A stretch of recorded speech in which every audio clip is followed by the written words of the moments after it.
Welcome, my esteemed guests, to the humble house of hope. Here we encourage you to listen to more monsters, madness, and magic, lest your stay be permanently extended. All right, folks, welcome to the Monsters, Madness, and Magic podcast. I'm your host, Justin, here with a quick word before we dive in. Now, in this episode, I chat with actor Andrew Wincott about being heckled on stage, Hammer horror films, playing a devil, singing his own theme song as Raphael, Boulders Gate 3, and more. As always, thank you for listening out there. And if you'd like to help the show grow and you're listening on your podcasting platform of choice, please leave us a review. If you happen to be watching the video on YouTube, like, comment, subscribe, you know the deal. Anyway, without further ado, here you go. Andrew, take us back in time. You're a youngster. Are you a book reader, fort builder, troublemaker, or all the above? A little bit of all the above. Book reader for sure, and fort builder. I can remember doing that, and a little bit of trouble from time to time. You know, what would life be without trouble? Indeed. Whereabouts did you grow up? I grew up in Oxfordshire, about 20 miles north of Oxford, in the UK. And part of that time I was in the country. I was outside a small town. So a lot of places to build forts. A lot of places to build forts. Yeah, a lot of places to tear down forts too. So build them, tear them down. You mentioned you were a book reader. Did you have maybe a writer or a genre that you leaned towards as a kid? Fantasy kid, maybe? Did you say fantasy? Mm-hmm. Funny you should say that. Well, there's an element of fantasy, but I went through different phases. So I went through a Biggles phase, plane flying, and I went through a Marvel Comics phase, loved getting into all that. So I suppose you could call that fantasy. So, but then as I grew up, then graduated onto other things, and then discovered Dickens at school, and multiple narrative storytelling, and then ended up reading English at university. So that was my youth, misspent, some might call it. Others would say, no. So were either your parents, were they artistically inclined at all or involved in the business? Do you think that's where sort of your roots came from regarding that? Only temperamentally, I'd say. They loved the theatre. They would go to the theatre a lot. But they were also, I went away to school. So from the age of about 13, I was going on theatre trips with the school. But yeah, they loved stories and movies and books, but they were hardworking people. Yeah, I went to school and did drama, studied acting. Well, at school, I did school plays. Tended to excel in the artistic subjects like English and history, and then read English at Oxford at university, and did a lot of plays there. So that's, in a nutshell, that is my background. What sort of music was playing around the house when you were growing up? Ooh. Well, all kinds, really. But when I was at school, the soundtrack to my youth really was, I grew up in the 70s. So we're really talking Pink Floyd. We're talking Dark Side of the Moon. We're talking Led Zeppelin. We're talking even Deep Purple. We're talking Simon and Garfunkel. This was the soundtrack to my growing up. But Pink Floyd, huge. Yeah, in all, when I remember when Wish You Were Here came out, and then Animals, and then The Wall. This was amazing stuff. Dark Side was unbelievable. I think it's actually the 50th. You would know this probably. I think it's the 50th anniversary year, isn't it, of Dark Side? I believe so, and I know this. I know it's the 50th year of the anniversary of the Scorpions, and they're about it's about the same year that they started. So it probably is in the ballpark. I read or heard that when they recorded Dark Side at Abbey Road, in the next studio, Paul McCartney and Wings were recording Band on the Run. How about that for a topic? If they had any idea at the time. Yeah. Who knew? Yeah, exactly. Yeah. So there were some impressive session musicians on that as well, I think. Did you ever pick up an instrument yourself at all or anything like that? I played guitar, but I actually learned classical guitar in my teens when I was at school. Yeah. Awesome. Do you still play? Well, not as much as I should. In fact, I've been thinking you must really pick up that guitar again, because you're going to forget how to move your fingers on that fretboard if you don't. But so one of the pieces I learned to play, which was really above my pay grade, was the Villalobos Prelude Number 1 in E minor, which was impressive. But it was I just thought I'm going to learn to play this. I was really only grade 5 standard. Wow, that's But impressive. I got a grasp of the Villalobos. And in fact, I brought a guitar. I went to Madrid because I shared a study room with a Colombian guy who lived in Madrid. And I went over to Madrid one summer and I bought a classical guitar and brought it back.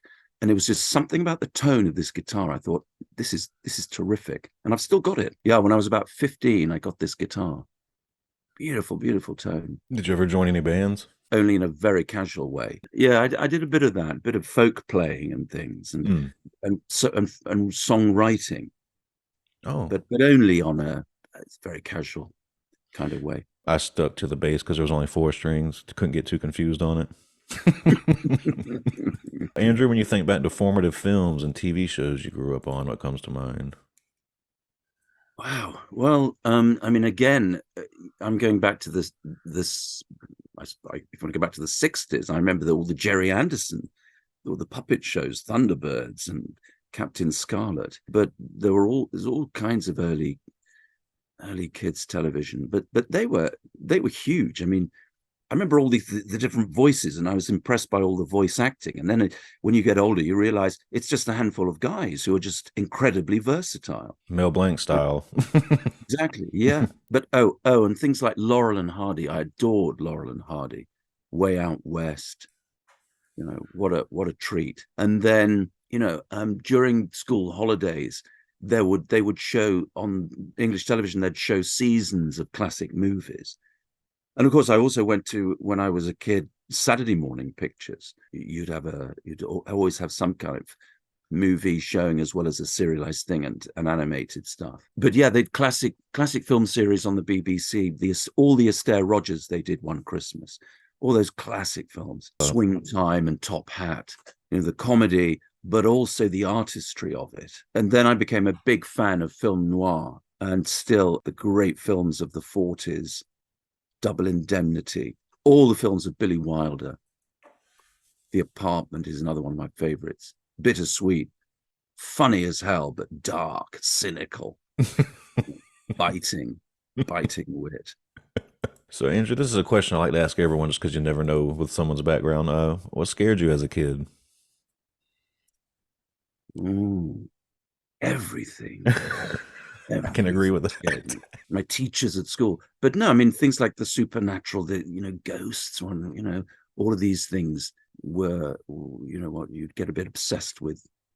I got a bit obsessed with hauntings and anything that fed the imagination, the dark side of the imagination. Did you dip your toe into any of the Hammer horror films? Yeah. We used to, again, on British TV, we'd have Hammer horrors on Friday nights. There would always be a horror movie on Friday nights. I would love those horror movies.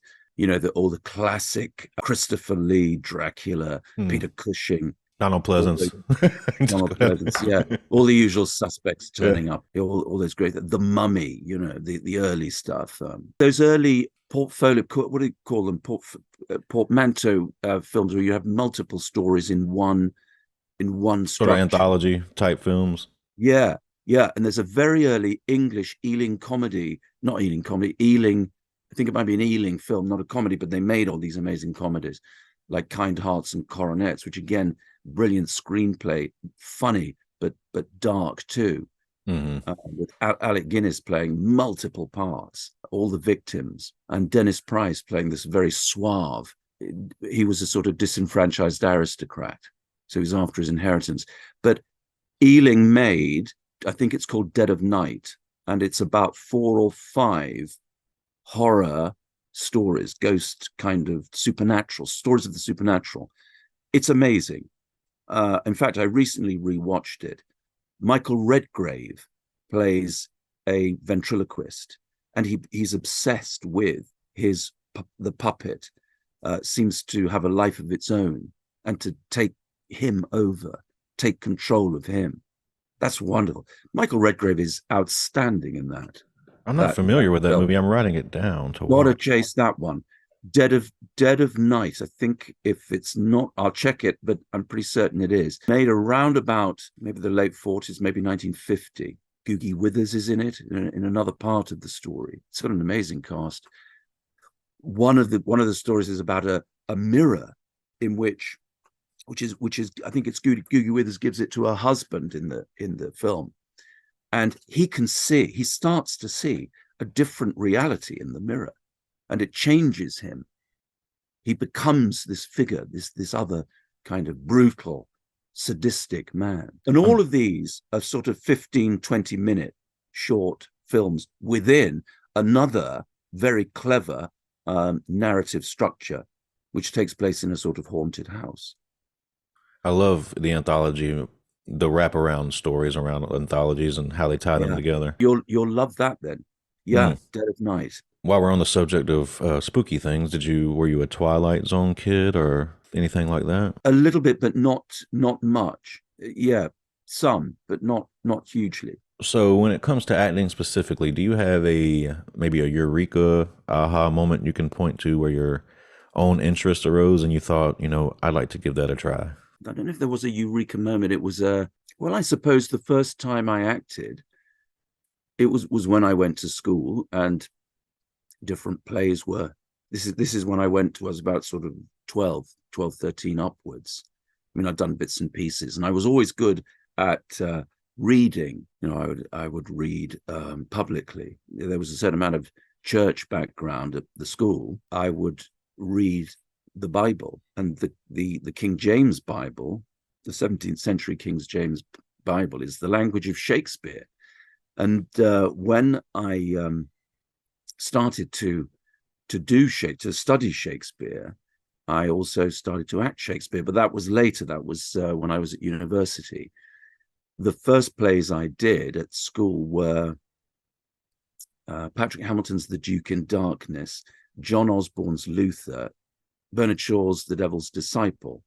So they were good classic plays, staple plays, pretty on the modern side.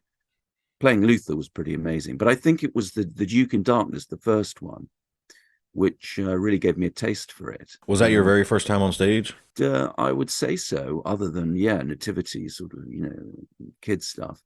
But yeah, I would say so. I was probably about 13, I think. So I was about 13.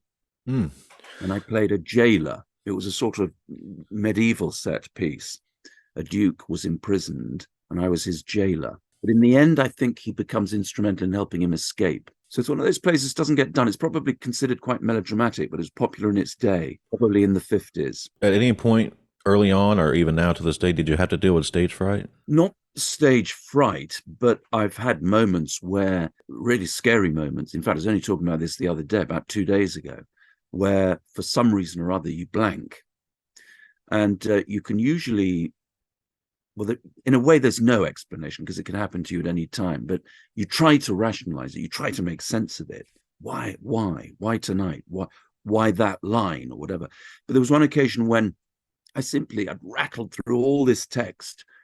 It was the second night of a theatrical production of the Aspen Papers. All these things I'm mentioning, I think Michael Redgrave's got a connection with. Isn't it weird? You must be channeling him. Yeah.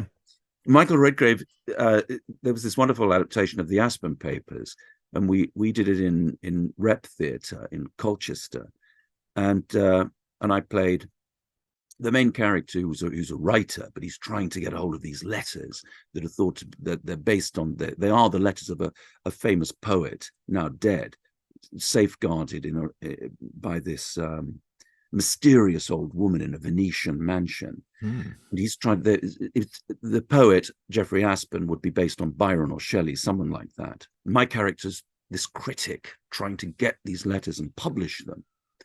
The old woman says, "You publishing scoundrel," at one point. Anyway, I had the opening scenes was an enormous amount of text and line speeches, and I was completely in control of it. But we got to the second night and I was supposed to produce a letter. And I got to the end of all these speeches, didn't produce the letter.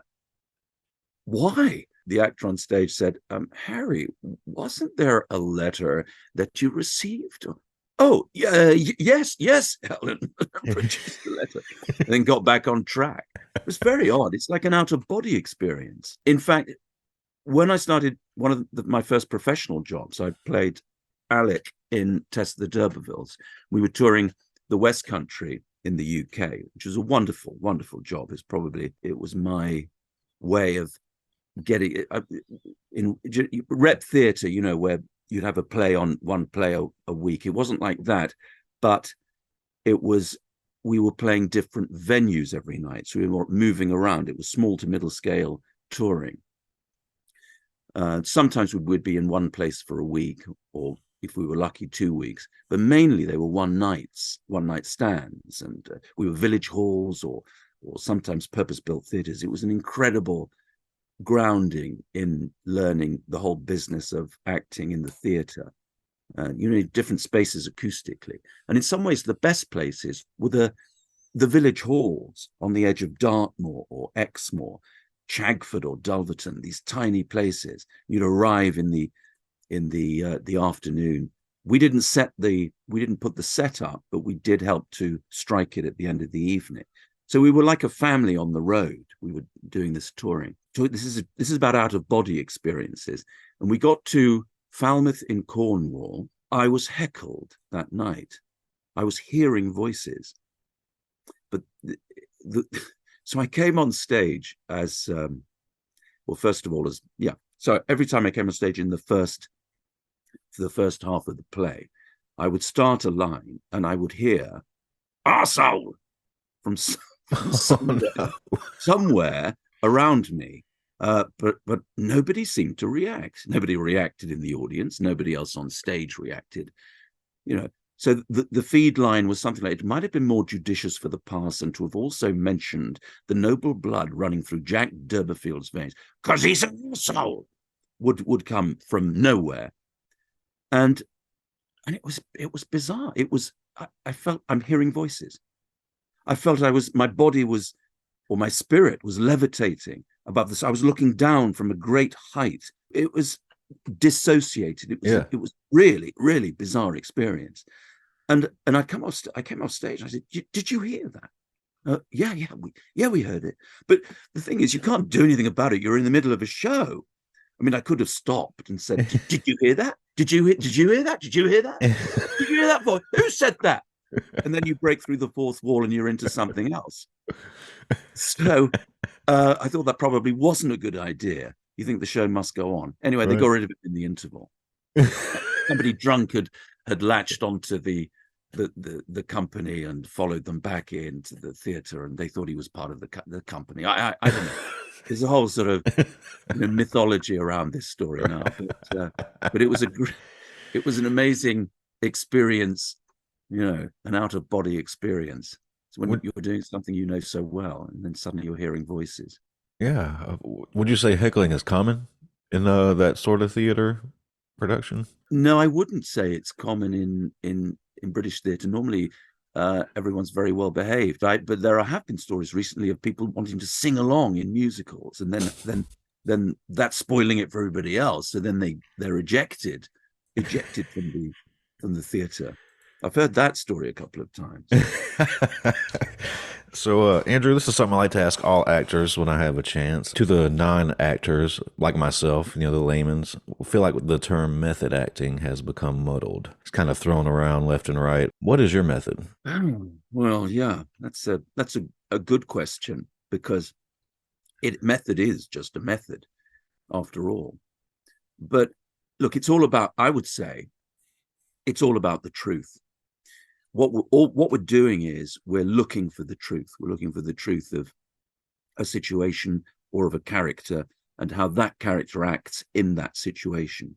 So the essential question, we're investigators initially. We're explorers. We're looking for reasons. Who am I? What do I want? How am I going to get it? Those are the fundamental questions when you approach any role. Who, you can summarize it: who, what, where, when, why. Those are the questions. I guess that's my method. It probably does go back to Stanislavski, but I don't. It's difficult if you're thinking of playing a character like Raphael. How do you study that as method? Right. But that's sort of at the root of it.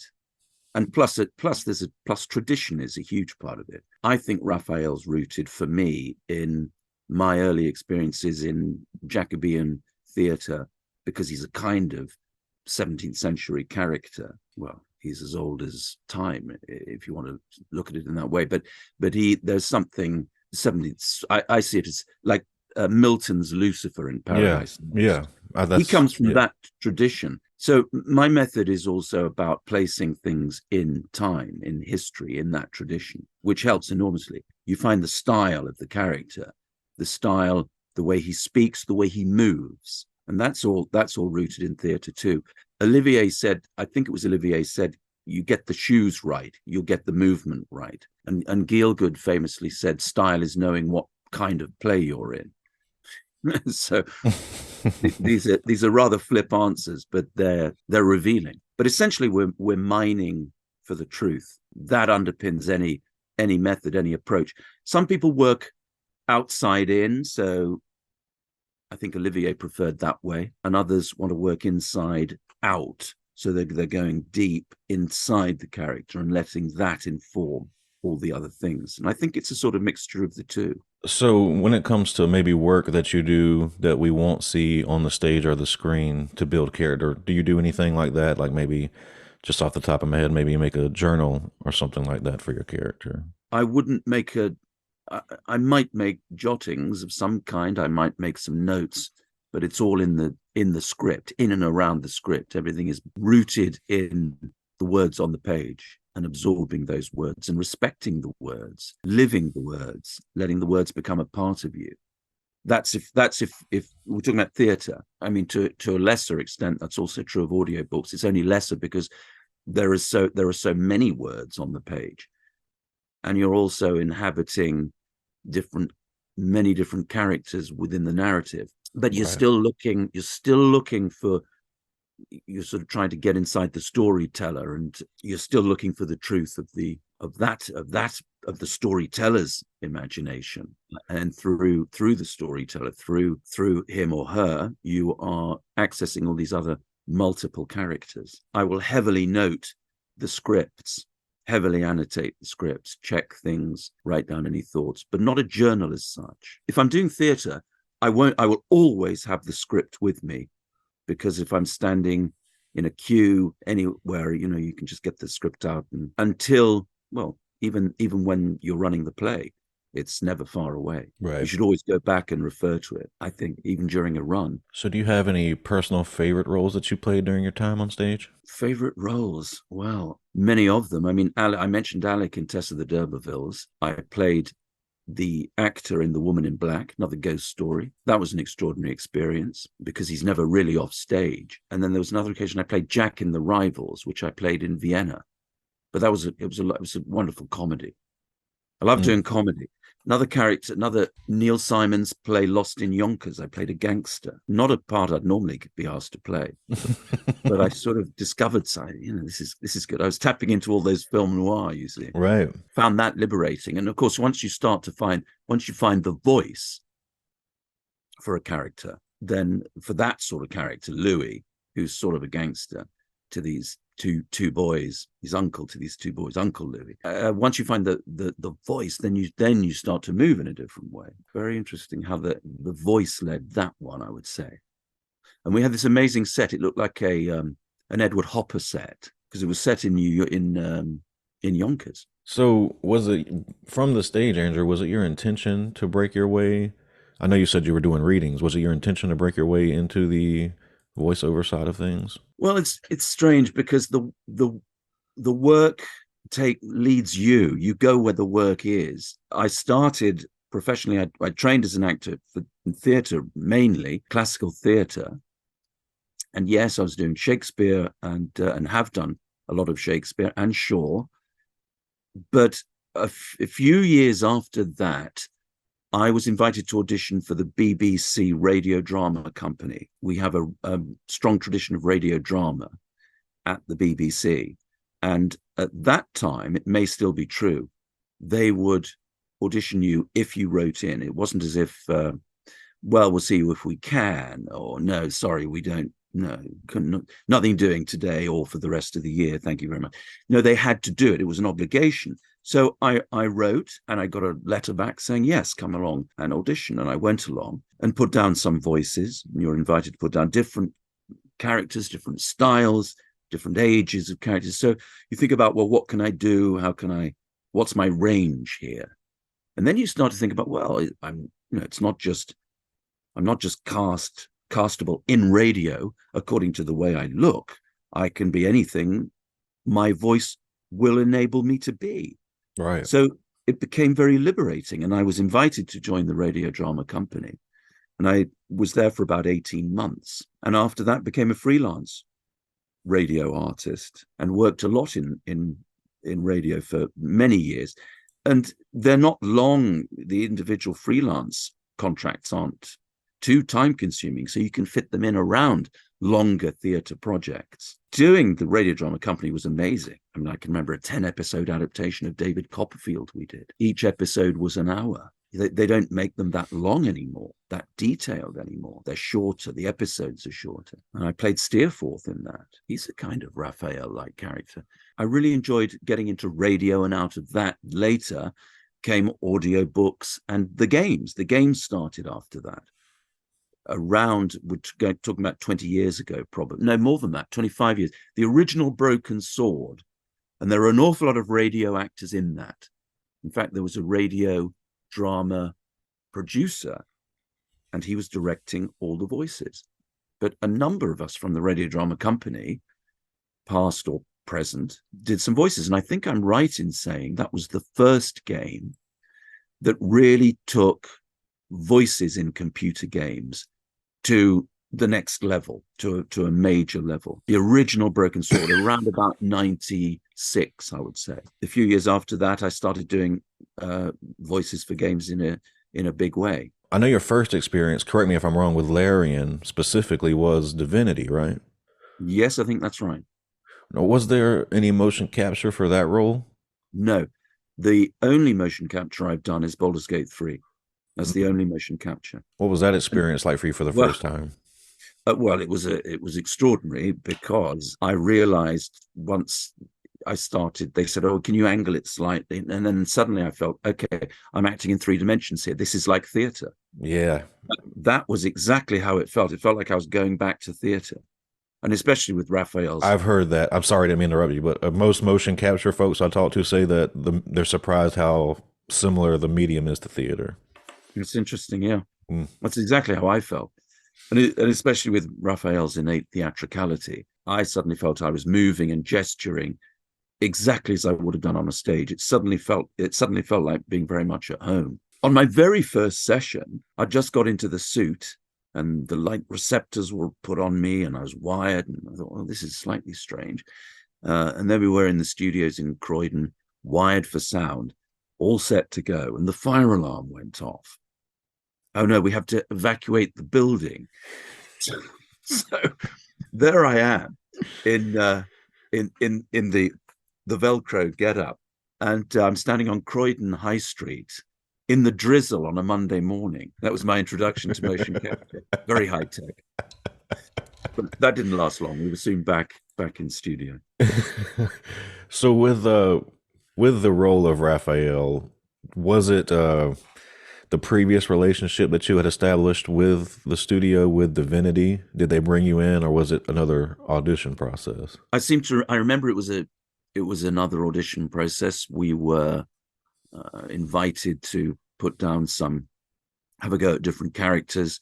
This is as far as I can recall. We're going back about 4 or 5 years now. And I put something down. I may have played characters that were similar, if there is anything similar to Raphael. I put something down and ended up being invited to play him. Just one of those times when you feel something clicks. Did you pick up on, like you just said, I meant to chime in with this earlier, but Raphael is almost built for theater. Did you pick up on that earlier? Yeah, I did feel the way he spoke. His language was very theatrical in a sort of 17th century sort of way. There's an irony to him and a danger to him, which is so much fun to play.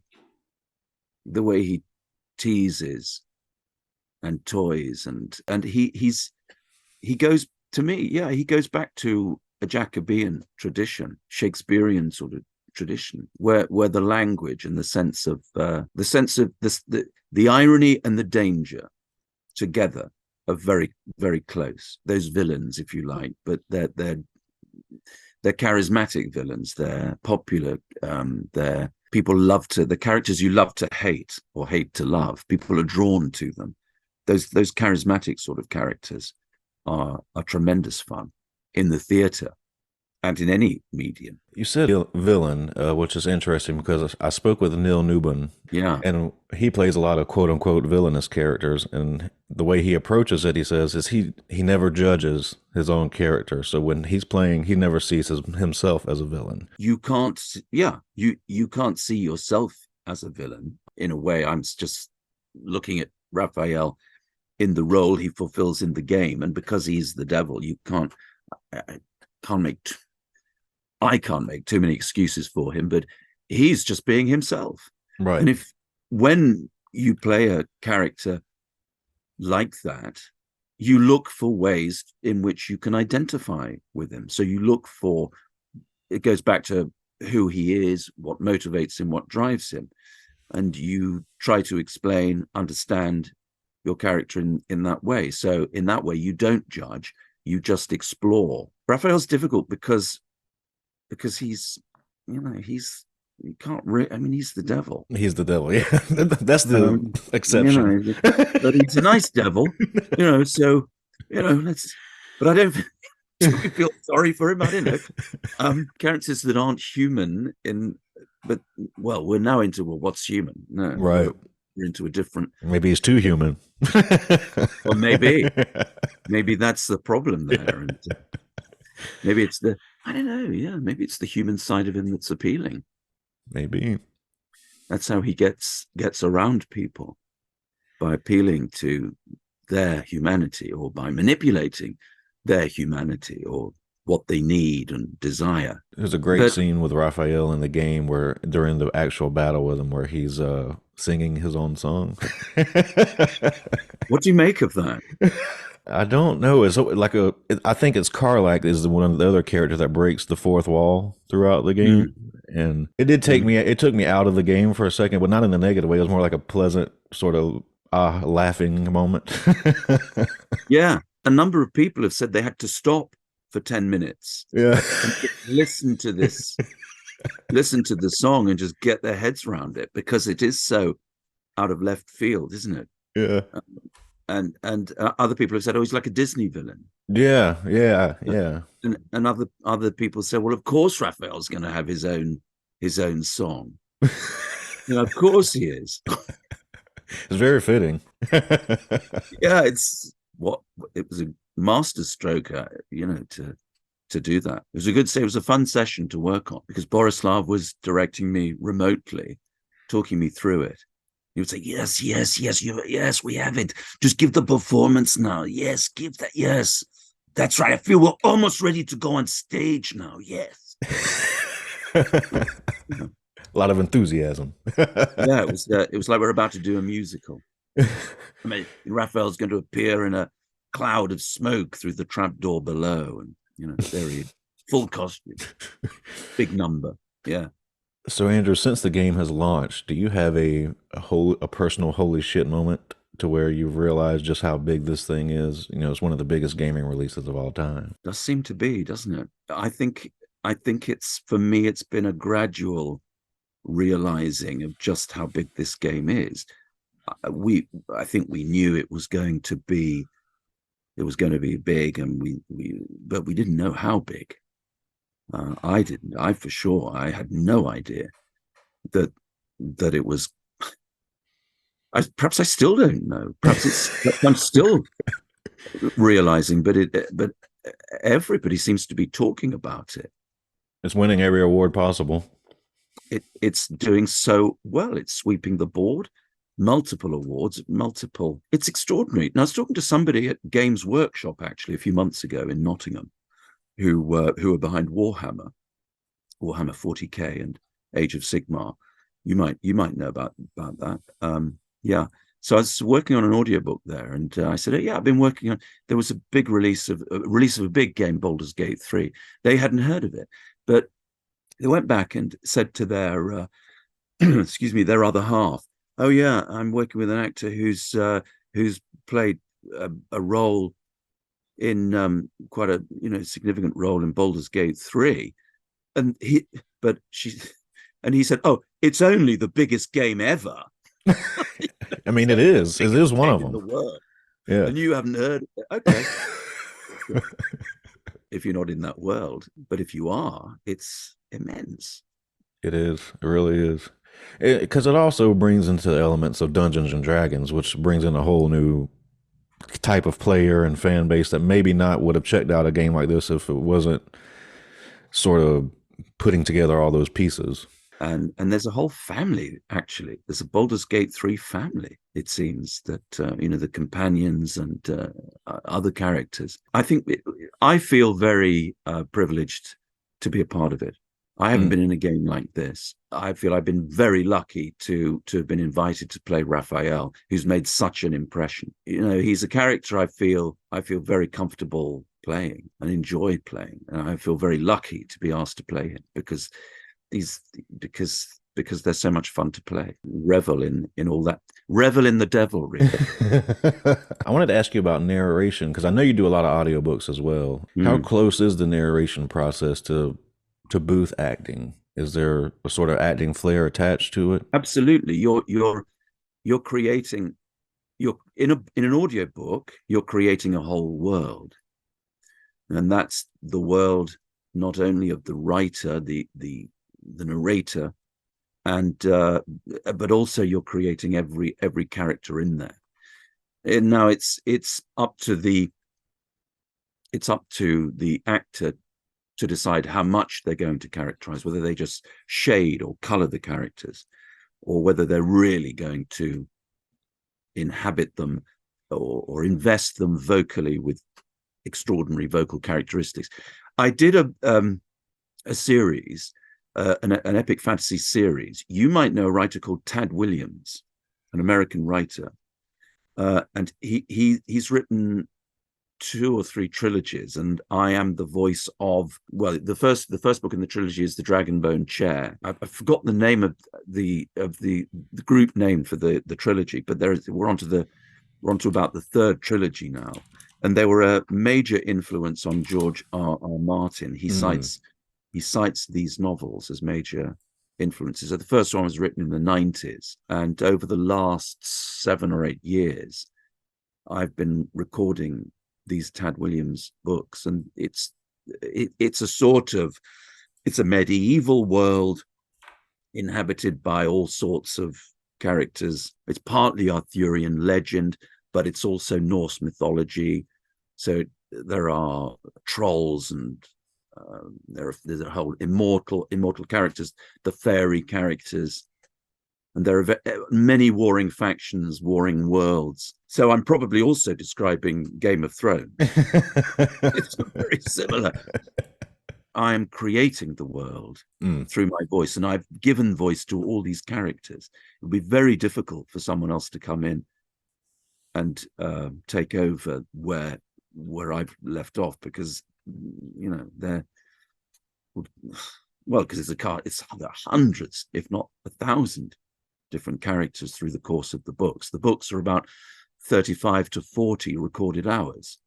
Yeah. So each book takes about 2 weeks in studio, at least 2 weeks to prepare. And really you're dealing with multiple narratives within that. It's a job.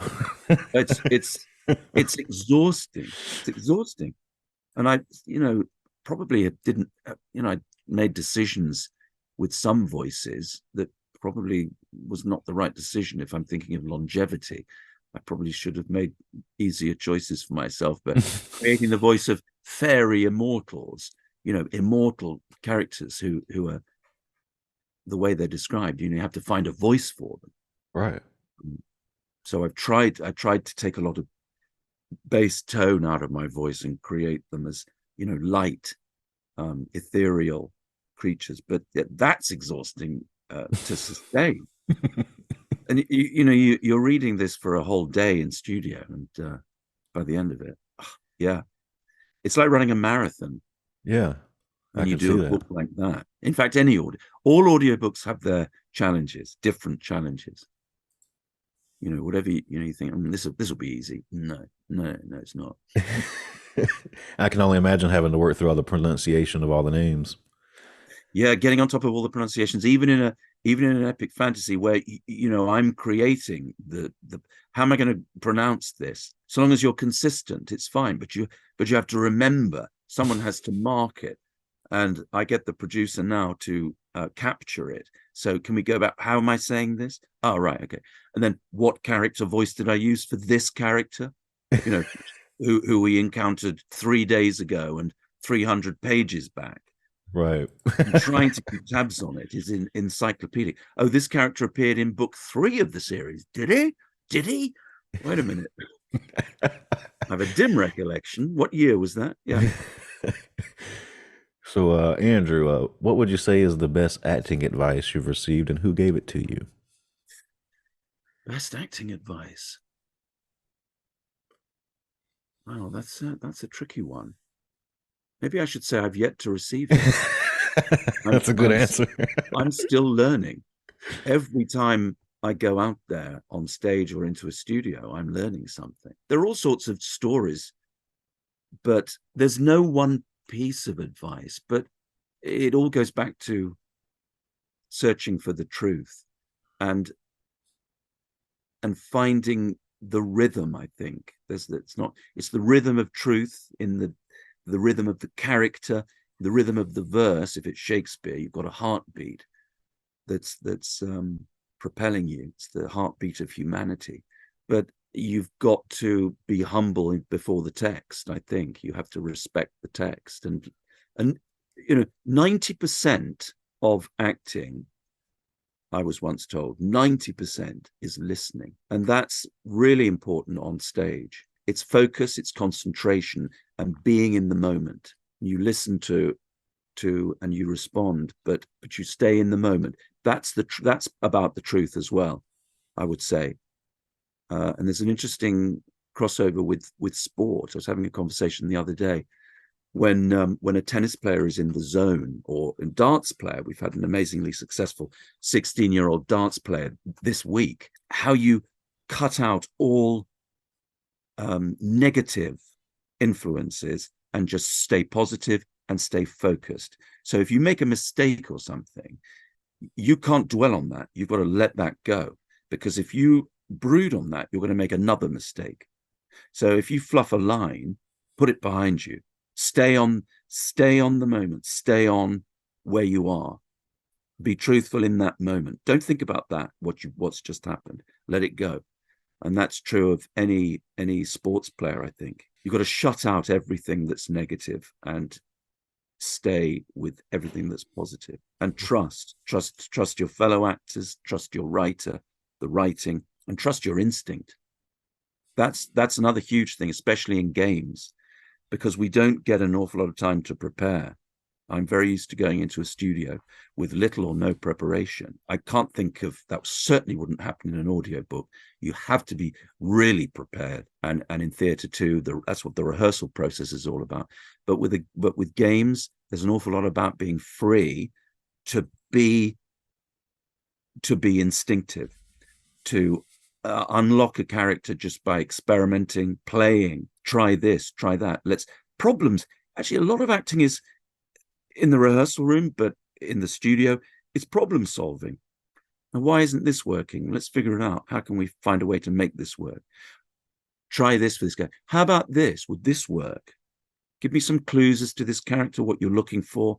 Okay, let me give you some. How about this? How about that? Well, that doesn't work. Well, let's try it this way. It's great fun. we're so lucky as actors. Well said. So another question, just to wind down with these last couple two here, Andrew, not going to keep you all day. What have you ever had an experience you would consider supernatural or paranormal? Wow. Or an experience you can't explain if you don't like those words. Yeah, that's something I can't explain. I can remember once when I was a kid, and it's probably in that sort of phase where I imagined ghosts everywhere, behind every, I remember a tape recorder switched on, completely I mean, I was nowhere near it. It was in another room, but it switched on. I thought, well, that's weird. Maybe I didn't switch it off properly. Maybe you try to rationalize it, but it was a bit spooky. There's another occasion when a door to a room I was in, a bedroom, was locked and the key was on the outside. Well, why was the key on the outside? I don't know. Someone's trying to lock me in, maybe. It was momentary. It was momentary, but for sure, I couldn't get out of that room. That door was locked and the key was not on my side. And this was the middle of the night. Now that takes some explaining. And then suddenly it was open. Now, both those things happened in the same building. Now, that's something I can't explain to this day. And now you're scaring me, Justin. I'm sorry. It's getting dark here, Doesn't get light much these days in January in the UK. Spooky. No, but those were weird things. And I haven't thought about them in a long time. What was it? Was it the house you were living in? Was it your grandmother's house? Or? Yeah, I was living there, and it's an old building. Yeah, so sure, there may be an energy there that I was aware of, or that was present, but it's not a. I don't get spooked really now. There, I still go there. It's not a place full of bad memories, but there may be something that goes back into the past, some energy that I can't explain or account for. I don't think I've had any more recent. These happened years ago. Right. Well, those certainly count. Yeah. Andrew, to put a bow on everything here, is there anything on the horizon that you can share without getting in trouble?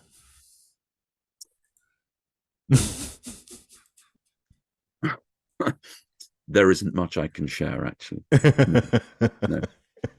No. I do a radio program. I run it, a long-running radio show here. I've been in it 21 years, and it's been running for 70. Wow. It's an institution here called the Archers, and so I'm pretty much almost every day in the UK. It's about a community set in the Midlands, but I've no great revelation to offer there, and even if I did, I wouldn't. I would spoil it for you. Understood. Well, Andrew, it's been a pleasure chatting with you. Thank you, sir. I appreciate you, Andrew. It's been a pleasure chatting with you. Appreciate you. Big fan. Justin, thank you so much. It's been a lot of fun chatting to you. Awesome. Yeah. I'd like to chat to you some more about because movies, and I know you're a big movie fan as well as music. And awesome. Yeah. Next time we do it, we have our springboard episode done, and we'll be diving deep next time. You have a great rest of your day. I'll send this a link down the line when I have it posted and all that good stuff. Excellent. Cheers. Thanks a lot, Justin.